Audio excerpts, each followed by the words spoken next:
ನಮಸ್ಕಾರ, ಎಲ್ರಿಗೂ ಸ್ವಾಗತ.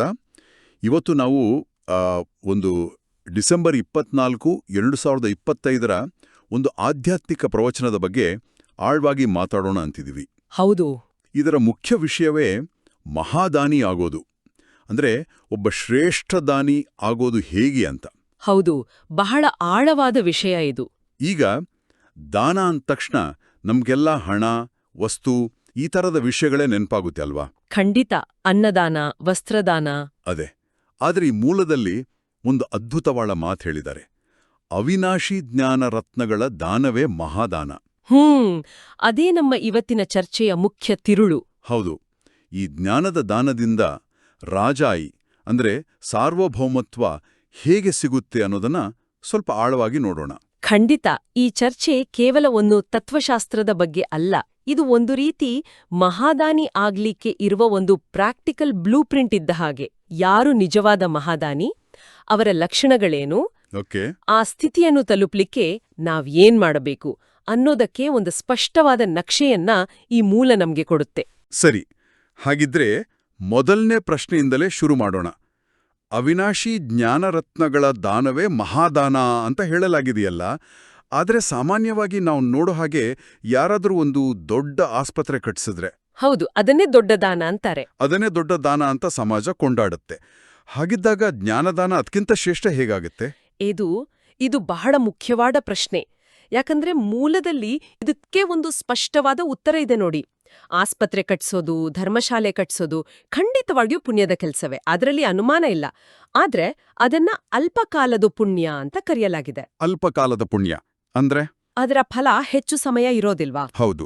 ಅದರ ಫಲವಾಗಿ ಮುಂದಿನ ಜನ್ಮದಲ್ಲಿ ಒಂದು ಒಳ್ಳೆ ಮನೆ ಸಿಗ್ಬಹುದು, ಸ್ವಲ್ಪ ಹಣ, ಸಂಪತ್ತು. ಅಷ್ಟೇನಾ? ಅಷ್ಟೇ. ಆ ಜನ್ಮಕ್ಕೆ ಸೀಮಿತ. ಆದರೆ ಈ ಅವಿನಾಶಿ ಜ್ಞಾನರತ್ನಗಳ ದಾನದಿಂದ ಸಿಗೋದು ಅಲ್ಪಕಾಲದ ಸುಖ ಅಲ್ಲ. ಪೂರ್ತಿ 21 ಜನ್ಮಗಳ ರಾಜಾಯಿ ಸಿಗುತ್ತೆ. ಅಂದ್ರೆ ಸಾರ್ವಭೌಮತ್ವ. ವಾವ್! ಅಂದ್ರೆ ಒಬ್ಬ ವ್ಯಕ್ತಿಯ ಜೀವನವನ್ನು ಶಾಶ್ವತವಾಗಿ ಬದಲಾಯಿಸುವ ಶಕ್ತಿ ಈ ಜ್ಞಾನಕ್ಕಿದೆ. ಅದಕ್ಕೆ ಇದು ಮಹಾದಾನ. ಒಂದು ತಾತ್ಕಾಲಿಕ ಸೌಲಭ್ಯ, ಇನ್ನೊಂದು ಶಾಶ್ವತ ಭಾಗ್ಯ. ಇದು ಗಳಿಕೆ ಪ್ರಮಾಣದಲ್ಲೇ ದೊಡ್ಡ ವ್ಯತ್ಯಾಸ ಇದೆ. ಇದೇ ವಿಷಯಕ್ಕೆ ಸಂಬಂಧಪಟ್ಟ ಹಾಗೆ ಮೂಲದಲ್ಲಿ ನೇರ ಅಂದ್ರೆ ಡೈರೆಕ್ಟ್ ಮತ್ತು ಪರೋಕ್ಷ ಇಂಡೈರೆಕ್ಟ್ ಗಳಿಕೆ ಬಗ್ಗೆ ಮಾತಾಡಿದ್ದಾರೆ. ಹೌದು. ಭಕ್ತಿ ಮಾರ್ಗದಲ್ಲಿ ಮಾಡೋ ದಾನವನ್ನ ಪರೋಕ್ಷ ಗಳಿಕೆ ಅಂತ ಕರೆದಿರೋದು ನನ್ಗೆ ಸ್ವತಃ ವಿಚಿತ್ರ ಅನಿಸ್ತು. ಯಾಕಂದ್ರೆ ಒಂದು ಆಸ್ಪತ್ರೆ ಕಟ್ಸಿದ್ರೆ ಅದರ ಫಲ ನೇರವಾಗಿ ಕಾಣಿಸುತ್ತಲ್ವೇ? ಮೇಲ್ನೋಟಕ್ಕೆ ಹಾಗೆ ಅನ್ಸ್ಬೋದು. ಆದರೆ ಅದರ ಹಿಂದಿನ ತರ್ಕ ಬಹಳ ಆಳವಾಗಿದೆ ನೋಡಿ. ಭಕ್ತಿ ಮಾರ್ಗದಲ್ಲಿ ದಾನ ಮಾಡಿದಾಗ ದಾನ ಮಾಡುವವರಿಗೆ ಅದರ ಫಲ ಯಾರು ಕೊಡ್ತಾರೆ, ಯಾವಾಗ ಕೊಡ್ತಾರೆ, ನಿಖರವಾಗಿ ಏನ್ ಸಿಗುತ್ತೆ ಅಂತಾನೂ ಗೊತ್ತಿರೋದಿಲ್ಲ. ಎಕ್ಸಾಕ್ಟ್ಲಿ. ದೇವ್ರು ಒಳ್ಳೇದ್ ಮಾಡ್ತಾನೆ ಅಂತ ಒಂದು ನಂಬಿಕೆ ಮೇಲೆ ಭವಿಷ್ಯಕ್ಕೆ ಬಿಟ್ಟುಬಿಡ್ತಾರೆ. ಅದು ಒಂದ್ ರೀತಿ ನೀವೊಂದು ಪತ್ರ ಬರ್ದು ಪೋಸ್ಟ್ ಮಾಡಿ ಅದು ತಲುಪ್ತೋ ಇಲ್ವೋ, ಉತ್ತರ ಬರ್ತೋ ಇಲ್ವೋ ಅಂತ ಕಾಯ್ದ ಹಾಗೆ. ಹೌದು. ಓಹೋ, ಹಾಗಿದ್ರೆ ಜ್ಞಾನ ಮಾರ್ಗದ ಗಳಿಕೆ ನೇರ ಆಗೋದ್ಲೇಗೆ? ಇಲ್ಲಿ ಎಲ್ಲವೂ ಲೈವ್ ಆಗಿ ನಡೆಯುತ್ತೆ. ಇಲ್ಲಿ ಜ್ಞಾನವನ್ನು ನೇರವಾಗಿ ಜ್ಞಾನಸಾಗರನಾದ ಪರಮಾತ್ಮನಿಂದ ಪಡೀತೀವಿ. ಆ ಜ್ಞಾನವನ್ನು ನಮ್ಮ ಜೀವನದಲ್ಲಿ ಅಳವಡಿಸ್ಕೊಂಡಾಗ ಅದರ ಫಲವಾದ ಶಾಂತಿ, ಶಕ್ತಿ, ಖುಷಿ ತಕ್ಷಣವೇ ಅನುಭವಕ್ಕೆ ಬರುತ್ತೆ. ತಕ್ಷಣವೇ. ಅದೇ ಜ್ಞಾನವನ್ನು ಬೇರೆಯವರಿಗೆ ಕೊಟ್ಟಾಗ ಅವರ ಜೀವನ ಬದಲಾಗೋದನ್ನು ನಾವು ಕಣ್ಣಾರೆ ನೋಡ್ತೀವಿ. ಅಂದ್ರೆ ಯಾರು ಕೊಡ್ತಿದ್ದಾರೆ, ಯಾರು ತಗೊಳ್ತಿದ್ದಾರೆ, ಮತ್ತೆ ಅದರಿಂದ ಏನು ಸಿಕ್ತಿದೆ ಎಲ್ಲನೂ ಲೈವ್ ಆಗಿ ಕಾಣಿಸ್ತಿರುತ್ತೆ. ಕರ್ತ, ಕರ್ಮ ಮತ್ತು ಫಲ ಮೂರೂ ಪ್ರತ್ಯಕ್ಷ. ಅದಕ್ಕೆ ಇದು ನೇರ ಗಳಿಕೆ. ಹೌದು, ಅದಕ್ಕೇನೆ. ಅದ್ಭುತವಾದ ಹೋಲಿಕೆ. ಹಾಗಾದ್ರೆ ಈ ಜ್ಞಾನವನ್ನ ಜೀವನದಲ್ಲಿ ಅಳವಡಿಸಿಕೊಂಡು ಸೇವೆ ಮಾಡೋ ಉತ್ಸಾಹ ಇರೋರನ್ನ ಗುರುತಿಸೋದು ಹೇಗೆ? ಇಲ್ಲಿಂದ ಚರ್ಚೆ ನಿಜವಾಗ್ಲೂ ಇಂಟ್ರೆಸ್ಟಿಂಗ್ ಆಗುತ್ತೆ ಅನ್ನೋದು ನನ್ನ ಅನಿಸಿಕೆ. ಹೌದು. ಮೂಲದಲ್ಲಿ ಇಂಥ ಸೇವಾಧಾರಿಗಳ 7 ಗುರುತುಗಳನ್ನು ಕೊಟ್ಟಿದ್ದಾರೆ. ಇದನ್ನ ನಮ್ಮ ಆಧ್ಯಾತ್ಮಿಕ ಪ್ರಗತಿಯನ್ನ ಅಳಿಯೋಕೆ ಒಂದು ಚೆಕ್ ಲಿಸ್ಟ್ ಅಂತ ಕರೀಬಹುದಾ? ಖಂಡಿತ. ಒಂದು ಪುರುಷಾರ್ಥದ ಕನ್ನಡಿ ಅಂತನೂ ಹೇಳಬಹುದು. ವಾವ್! ಅದರಲ್ಲಿ ಮೊದಲನೇ ಗುರುತು, ಅವರಿಗೆ ಹಳೆಯ ಪ್ರಪಂಚದ ವಾತಾವರಣವು ಇಷ್ಟವಾಗುವುದಿಲ್ಲ.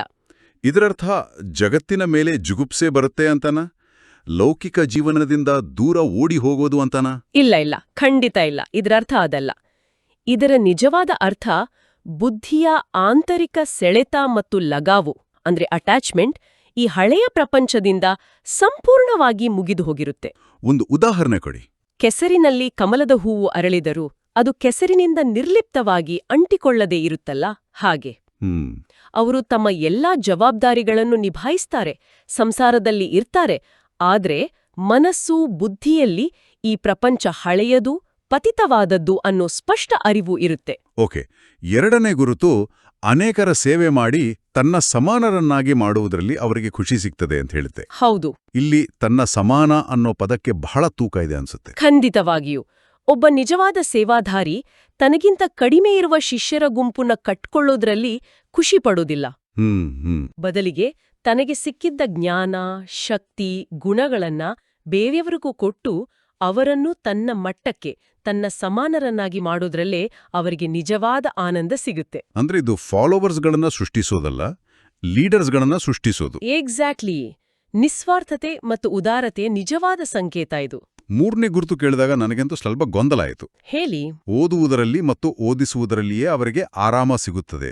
ಸಾಮಾನ್ಯವಾಗಿ ಜನರಿಗೆ ಓದೋದು, ಪಾಠ ಮಾಡೋದು ಅಂದ್ರೆ ಕೆಲಸದಲ್ಲಿ ಆರಾಮ ಹೇಗೆ ಸಿಗುತ್ತೆ? ಇದು ನಾವು ಸಾಮಾನ್ಯವಾಗಿ ತಿಳಿದುಕೊಳ್ಳುವ ಶಾರೀರಿಕ ಆರಾಮವಲ್ಲ, ಇದು ಆತ್ಮಕ್ಕೆ ಸಿಗುವ ಆಧ್ಯಾತ್ಮಿಕ ವಿಶ್ರಾಂತಿ. ಓಹೋ.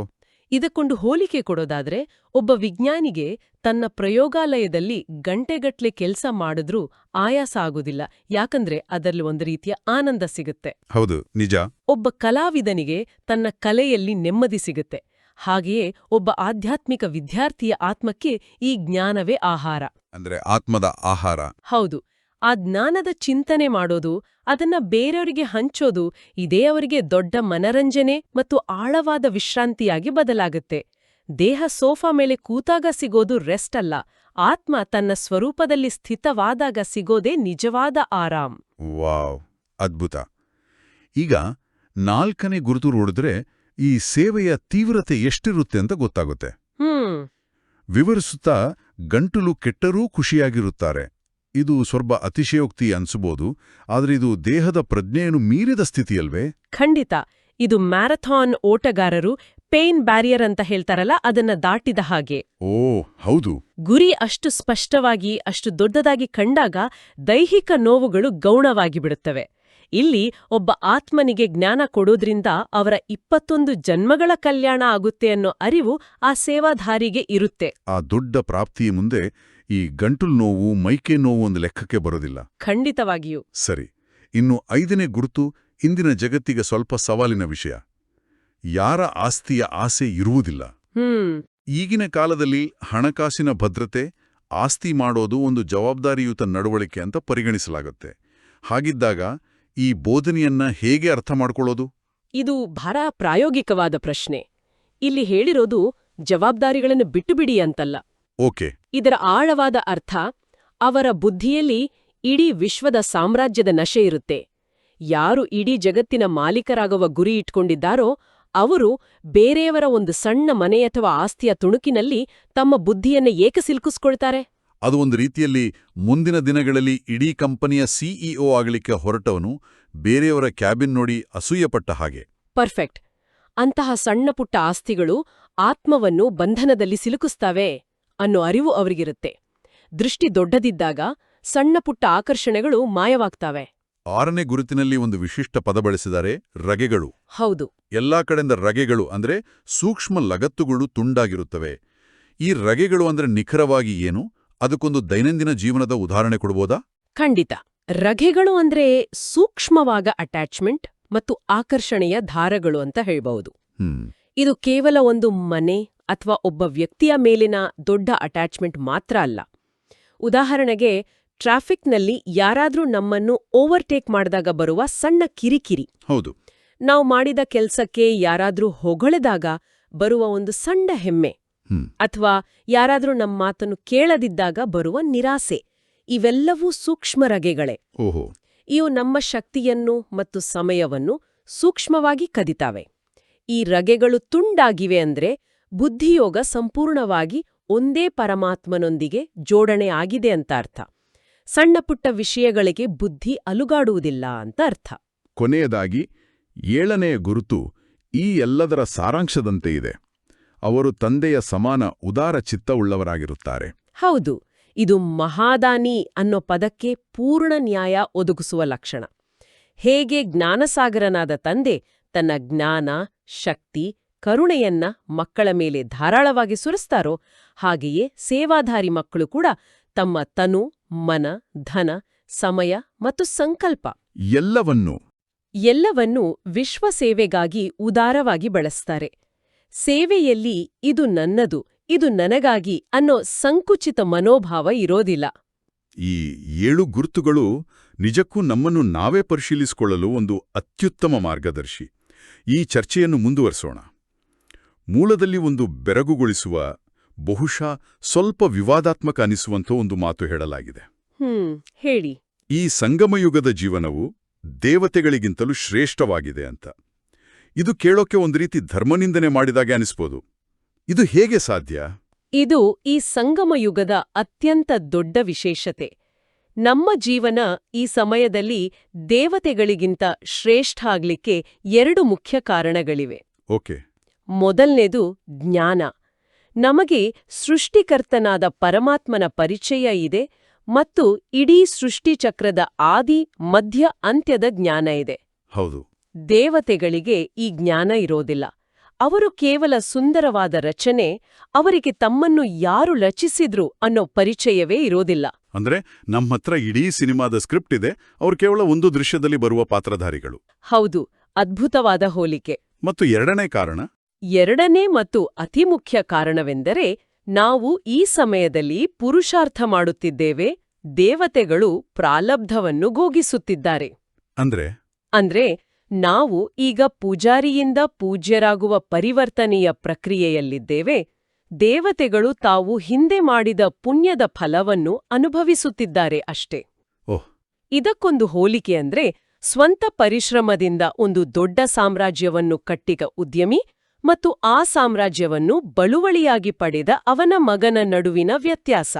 ಯಾವಾಗಲೂ ಸಾಮ್ರಾಜ್ಯ ಕಟ್ಟಿದವನ ಶ್ರಮ ಮತ್ತು ಜೀವನವನ್ನೇ ಶ್ರೇಷ್ಠ ಅಂತ ಪರಿಗಣಿಸಲಾಗುತ್ತೆ. ಹೌದು. ಹಾಗಾಗಿ ಪುರುಷಾರ್ಥವು ಯಾವಾಗಲೂ ಪ್ರಾಲಬ್ಧಕ್ಕಿಂತ ಶ್ರೇಷ್ಠ. ಅದಕ್ಕಾಗಿಯೇ ಮೂಲದಲ್ಲಿ ಹನುಮಂತ, ಭಗೀರಥ, ರಾಜಋಷಿ, ದಿಲ್ವಾರಾ ದೇವಾಲಯದಂತಹ ಉದಾಹರಣೆಗಳನ್ನು ಕೊಟ್ಟಿರೋದು ನಮ್ಮ ಈ ಶ್ರೇಷ್ಠ ಸ್ಥಿತಿಯನ್ನು ನೆನಪಿಸ್ಲಿಕ್ಕ. ಖಂಡಿತ. ಪ್ರತಿಯೊಂದು ಉದಾಹರಣೆಯೂ ನಮ್ಮ ಒಂದೊಂದು ಸ್ವಗೌರವ ಅಥವಾ ಸ್ವಮಾನವನ್ನು ಜಾಗೃತಗೊಳಿಸುತ್ತೆ. ಹನುಮಂತನ ಉದಾಹರಣೆ ತಂದೆಯ ನೆನಪಿನಲ್ಲಿ ಅಚಲ ನಿಷ್ಠಾವಂತರಾಗಿರಲು ಪ್ರೇರಣೆ ನೀಡುತ್ತೆ. ಭಗೀರಥನ ಉದಾಹರಣೆ ಒಂದು ಕಾಲದಲ್ಲಿ ಜ್ಞಾನಕ್ಕಾಗಿ ಅಲೆದಾಡಿದ ಪೂಜಾರಿಯಾಗಿದ್ದ ನಾವೇ ಇಂದು ಜ್ಞಾನಗಂಗೆಯನ್ನು ಇಳಿಸಿ ಸ್ವತಃ ಪೂಜ್ಯರಾಗುವ ಪುರುಷಾರ್ಥ ಮಾಡುತ್ತಿದ್ದೇವೆ ಅನ್ನೋದನ್ನು ನೆನಪಿಸುತ್ತೆ. ರಾಜಋಷಿ ಮತ್ತು ದಿಲ್ವಾರಾ ದೇವಾಲಯರ ಬಗ್ಗೆ? ರಾಜಋಷಿ ಅಂದ್ರೆ ನಾವು ಸಂಸಾರ ಗೃಹಸ್ಥದಲ್ಲೇ ಇದ್ದು ಕಮಲಪುಷ್ಪದಂತೆ ಪವಿತ್ರರಾಗಿ ನಮ್ಮ ಕರ್ಮೇಂದ್ರಿಯಗಳ ಮೇಲೆ ರಾಜ್ಯ ಮಾಡುವ ಯೋಗಿಗಳು ಅನ್ನೋದನ್ನ ನೆನಪಿಸುತ್ತೆ. ಇನ್ನು ದಿಲ್ವಾರಾ ದೇವಾಲಯ, ಅದು ನಮ್ಮ ಈ ಚೈತನ್ಯ ಪುರುಷಾರ್ಥದ ಜಡ ಸ್ಮಾರಕ. ನಾವು ಈಗ ಜೀವಂತವಾಗಿ ಮಾಡುವ ಪುರುಷಾರ್ಥ ಆ ಕಲ್ಲಿನ ಮೂರ್ತಿಗಳಿಗಿಂತ ಎಷ್ಟೋ ಪಾಲು ಶ್ರೇಷ್ಠವಾಗಿದೆ ಅನ್ನೋ ಅರಿವನ್ನು ಮೂಡಿಸುತ್ತೆ. ಹಾಗಾದರೆ ಇದೆಲ್ಲದರ ಅರ್ಥವೇನು? ಈ ಎಲ್ಲ ಅದ್ಭುತ ಜ್ಞಾನವನ್ನು ನಮ್ಮ ದೈನಂದಿನ ಜೀವನದಲ್ಲಿ ಅಳವಡಿಸಿಕೊಳ್ಳುವುದು ಹೇಗೆ? ಧಾರಣೆಗಾಗಿ ಇರುವ ಮುಖ್ಯ ಅಂಶಗಳು ಯಾವುವು? ಧಾರಣೆಗಾಗಿ ಮೂಲದಲ್ಲಿ 2 ಮುಖ್ಯ ಅಂಶಗಳನ್ನು ಸ್ಪಷ್ಟಪಡಿಸಿದ್ದಾರೆ. ಮೊದಲನೆಯದು ನಿರಂತರ ಸೇವೆಯ ಚಿಂತನೆ. ಹಗಲು ರಾತ್ರಿ ಏಳುವಾಗ ಕೂರುವಾಗ ಸೇವೆಯ ಯೋಜನೆಗಳಲ್ಲೇ ಮಗ್ನರಾಗಿರಬೇಕು. ಆಗ ಸಹಜವಾಗಿಯೇ ಎಲ್ಲಾ ರಗೆಗಳು ಅಂದ್ರೆ ಹಳೆಯ ಪ್ರಪಂಚದ ಲಗತ್ತುಗಳು ತುಂಡಾಗುತ್ತವೆ. ಸೇವೆಯಿಲ್ಲವೇ ಆರಾಮವಿಲ್ಲ. ಸೇವೆ ಮಾಡಿ ನನ್ನ ಸಮಾನರನ್ನಾಗಿ ಮಾಡಬೇಕು ಅನ್ನೋ ಧ್ಯೇಯ ಇರಬೇಕು. ಇದು ಆ 7 ಗುರುತುಗಳ ಸಾರಾಂಶದಂತೆ ಇದೆ. ಇನ್ನು ಎರಡನೇ ಅಂಶ ಯಾವುದು? ಎರಡನೇ ಅಂಶ ಸೇವೆಗೆ ಆಧಾರವಾಗಿರುವ ಗುಣಗಳನ್ನ ಧಾರಣೆ ಮಾಡೋದು. ಮುಖ್ಯವಾಗಿ ತಂದೆಯ ಸಮಾನ ಉದಾರಚಿತ್ತ ಇರಬೇಕು. ಹೌದು. ಜೊತೆಗೆ ಅಚಲ, ಸ್ಥಿರವಾಗಿರಲು ತಂದೆಯ ಪ್ರತಿಯೊಂದು ಆಜ್ಞೆಯನ್ನು ಪಾಲಿಸುವ ಆಜ್ಞಾಧಾರಿ ಮತ್ತು ನಿಷ್ಠಾವಂತರಾಗಿರಬೇಕು. ಈ ಗುಣಗಳೆಂಬ ಅಡಿಪಾಯವಿಲ್ಲದೆ ಜ್ಞಾನದ ಸೌಧವನ್ನು ಕಟ್ಟಲು ಸಾಧ್ಯವಿಲ್ಲ. ಮೂಲದಲ್ಲಿ ಕೊಟ್ಟಿರುವ ವರದಾನ ಮತ್ತು ಸ್ಲೋಗನ್ ಕೂಡ ಬಹಳ ಅರ್ಥಗರ್ಭಿತವಾಗಿದೆ. ವರದಾನದಲ್ಲಿ ಏಕೆ, ಏನು ಎಂಬ ಪ್ರಶ್ನೆಗಳ ಬಲೆಯಿಂದ ಮುಕ್ತರಾಗಿರಿ ಅಂತ ಹೇಳಲಾಗಿದೆ. ಹೌದು. ನಾವು ನಮ್ಮ ದಿನದ ಬಹುಪಾಲು ಶಕ್ತಿಯನ್ನು ಪರಚಿಂತನೆಯಲ್ಲೇ ಕಳೆದುಬಿಡ್ತೀವಿ. ಅವರು ಯಾಕೆ ಹೀಗ್ ಮಾಡಿದ್ರು, ಇದು ಏನು ನಡೀತಿದೆ, ಹೀಗಾಗ್ಬಾರ್ದಾಗಿತ್ತು. ಹೌದು ಹೌದು. ಈ ಏಕೆ, ಏನು ಅನ್ನೋ ಪ್ರಶ್ನೆಗಳೇ ಒಂದು ಬಲೆ. ಜ್ಞಾನಪೂರ್ಣ ಆತ್ಮ ಈ ವ್ಯರ್ಥ ಪ್ರಶ್ನೆಗಳ ಬಲೆಯಲ್ಲಿ ಸಿಕ್ಕಿಹಾಕೊಳ್ಳೋದಿಲ್ಲ. ಯಾಕಂದ್ರೆ ಅವರಿಗೆ ಸೃಷ್ಟಿ ನಾಟಕದ ಜ್ಞಾನ ಸ್ಪಷ್ಟವಾಗಿರುತ್ತೆ. ಇನ್ನು ಸ್ಲೋಗನ್ ಪ್ಲೇನ್ ಬುದ್ಧಿಯಿಂದ ಯಶಸ್ಸು ಸಾಧ್ಯ ಅಂತ ಹೇಳುತ್ತೆ. ಈ ಪ್ಲೇನ್ ಬುದ್ಧಿ ಅಂದ್ರೆ ಏನು? ಇದಕ್ಕೆ ಒಂದು ಒಳ್ಳೆಯ ಆಧುನಿಕ ಹೋಲಿಕೆ ಕೊಡಬಹುದು. ಪ್ಲೇನ್ ಬುದ್ಧಿ ಅಂದ್ರೆ ಯಾವುದೇ ಬ್ಲೋಟ್ವೇರ್ ಅಥವಾ ವೈರಸ್ ಇಲ್ಲದ ಕ್ಲೀನ್ ಆಪರೇಟಿಂಗ್ ಸಿಸ್ಟಮ್ ಇರೋ ಒಂದು ಹೊಸ ಸ್ಮಾರ್ಟ್ಫೋನ್ ಇದ್ದ ಹಾಗೆ. ಓ ಸರಿ. ಅದರಲ್ಲಿ ಪ್ರತಿಯೊಂದು ಕಮಾಂಡ್ ಕೂಡ ತಕ್ಷಣ ಕೆಲಸ ಮಾಡುತ್ತೆ. ಅದೇ ಒಂದು ಸಂಕೀರ್ಣ ಬುದ್ಧಿ ಅಂದ್ರೆ ಹಳೆಯ ಆಪ್ಗಳು, ವೈರಸ್ಗಳು, ಕಾನ್ಫ್ಲಿಕ್ಟಿಂಗ್ ಸೆಟ್ಟಿಂಗ್ಸ್ ಮತ್ತು ಸದಾ ಬರುವ ಪಾಪಪ್ ಜಾಹೀರಾತುಗಳಿಂದ ತುಂಬಿದ ಫೋನ್ ಇದ್ದ ಹಾಗೆ. ಅದು ಸ್ಲೋ ಆಗಿರುತ್ತೆ, ಹ್ಯಾಂಗ್ ಆಗುತ್ತೆ. ಹೌದು, ಮೂಲದಲ್ಲಿ ಹೇಳುವ ಹಾಗೆ ನಮ್ಮ ಮನಸ್ಸನ್ನು ಹಳೆಯ ಸಂಸ್ಕಾರಗಳಿಂದ ಫ್ಯಾಕ್ಟರಿ ರೀಸೆಟ್ ಮಾಡಿ ಸರಳ, ಶುದ್ಧ, ಪ್ಲೇನ್ ಆಗಿ ಇಟ್ಕೊಂಡಾಗ ತಂದೆಯ ಪ್ರತಿಯೊಂದು ದೈವಿಕ ಯೋಜನೆಯೂ ಸುಲಭವಾಗಿ ಕಾರ್ಯರೂಪಕ್ಕೆ ಬರುತ್ತೆ. ಹಾಗಾದ್ರೆ ನನ್ನ ಬುದ್ಧಿಯಲ್ಲಿ ತುಂಬಾ ಬ್ಲೋಟ್ವೇರ್ ತುಂಬಿಕೊಂಡಿದೆ ಅಂತಾಯ್ತು. ಬಹಳ ಸ್ಪಷ್ಟವಾದ ವಿವರಣೆ. ಇಂದಿನ ಚರ್ಚೆಯನ್ನು ಒಟ್ಟುಗೂಡಿಸುವುದಾದರೆ, ಮಹಾದಾನಿಯ ನಿಜವಾದ ಅರ್ಥ, ಅವಿನಾಶಿ ಜ್ಞಾನರತ್ನಗಳ ದಾನ, ನಮ್ಮನ್ನು ನಾವೇ ಪರಿಶೀಲಿಸಿಕೊಳ್ಳಲು 7 ಗುರುತುಗಳೆಂಬ ಕನ್ನಡಿ ಮತ್ತು ಪುರುಷಾರ್ಥ ಮಾಡುವ ನಮ್ಮ ಈ ಸಂಗಮಯುಗದ ಜೀವನ ದೇವತೆಗಳಿಗಿಂತಲೂ ಮೌಲ್ಯಯುತವಾಗಿದೆ ಎನ್ನುವುದನ್ನು ನಾವು ಅರ್ಥ ಮಾಡಿಕೊಂಡೆವು. ಖಂಡಿತ. ಅಂತಿಮವಾಗಿ ಇದು ಕೇವಲ ಕೇಳಿ ಖುಷಿಪಡುವ ಜ್ಞಾನವಲ್ಲ. ಇದು ಪೂಜಾರಿಯಿಂದ ಪೂಜ್ಯರಾಗುವ ನಮ್ಮ ಪ್ರಯಾಣದಲ್ಲಿ ಪ್ರತಿಯೊಂದು ಹೆಜ್ಜೆಯಲ್ಲೂ ಅಳವಡಿಸಿಕೊಳ್ಳಬೇಕಾದ ಜ್ಞಾನ. ಈ ಅಮೂಲ್ಯ ಸಮಯದಲ್ಲಿ 1 ಸೆಕೆಂಡ್ ಕೂಡ ವ್ಯರ್ಥ ಮಾಡದೆ ಪುರುಷಾರ್ಥದ ಗತಿಯನ್ನು ತೀವ್ರಗೊಳಿಸಿ ಕರ್ಮಾತೀತ ಸ್ಥಿತಿಯನ್ನು ತಲುಪುವ ಗುರಿಯನ್ನು ನಾವು ಇಟ್ಕೊಳ್ಳಬೇಕು. ಕೇಳುಗರಿಗೆ ಅಂತಿಮವಾಗಿ ಒಂದು ಚಿಂತನೆಗಾಗಿ ಪ್ರಶ್ನೆ. ಮೂಲದಲ್ಲಿ ಪ್ಲೇನ್ ಬುದ್ಧಿ ಅಥವಾ ಸರಳ ಬುದ್ಧಿಯೇ ಯಶಸ್ಸಿನ ಕೀಲಿಕೆಯಂತೆ ಹೇಳಲಾಗಿದೆ. ನಾವು ಇದೀಗ ಚರ್ಚಿಸಿದಂತೆ ನಮ್ಮ ಬುದ್ಧಿಯಲ್ಲಿರುವ ಯಾವ ಸಂಕೀರ್ಣತೆಗಳು, ಯಾವ ಹಳೆಯ ಸಂಸ್ಕಾರಗಳ ಬ್ಲೋಟ್ವೇರ್ ಅಥವಾ ಹೊರೆಗಳು ದೈವಿಕ ಯೋಜನೆಗಳನ್ನು ನಮ್ಮ ಜೀವನದಲ್ಲಿ ಕಾರ್ಯರೂಪಕ್ಕೆ ತರಲು ಅಡ್ಡಿಯಾಗುತ್ತಿರಬಹುದು. ಸಂಪೂರ್ಣವಾಗಿ ಪ್ಲೇನ್ ಆದ, ಸರಳವಾದ ಮತ್ತು ಎಲ್ಲವನ್ನೂ ಸ್ವೀಕರಿಸಲು ಸಿದ್ಧವಾಗಿರುವ ಮನಸ್ಸನ್ನು ಹೊಂದುವ ಅನುಭವ ಹೇಗಿರಬಹುದು? ಇದರ ಬಗ್ಗೆ ಚಿಂತನೆ ಮಾಡಿ. ಓಂ ಶಾಂತಿ.